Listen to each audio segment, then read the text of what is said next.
At that time, there was a thought going into, we need to have people who know how to be on-net operators. Ethical hacking, as paradoxical as that sounds. So as the advent of the iPhone and those things came out, the Army realized we didn't have a computer network operations, MOS. We didn't have a offensive cyber component. We didn't have a defensive cyber component. So I was there at the ground floor when we were building out these new MOSs now that are all over the military. But at that time, there was a thought going into, we need to have people who know how to be on-net operators. Ethical hacking, as paradoxical as that sounds. That's how the lawyers called it that. So it's hacking at the end of the day, but ethical hacking because you've got the backing of the U.S. government.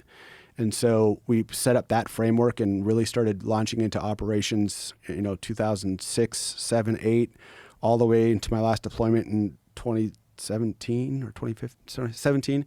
It was all focused on computer network operations and how they lash up with terrestrial networks. How do we exploit all of that was one facet of my job. I'll stick to terms that are more generally understood by the public, but learning how to do things like war driving, collecting on networks, Wi-Fi, endpoints, cell phones, understanding the ins and outs of them, understanding how to do forensic analysis of them.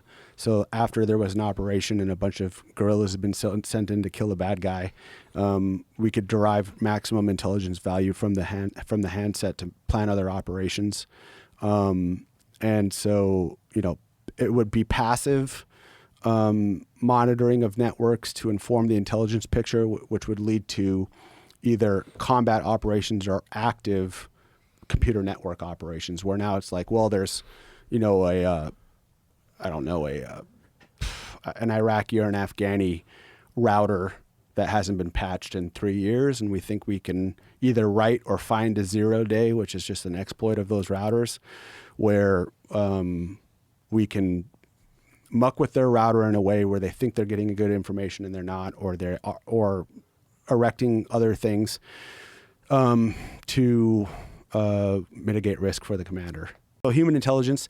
And then my focus for the last 10 years was how does signals intelligence, computer network operations become a force multiplier for people conducting overt and clandestine operations throughout the theater.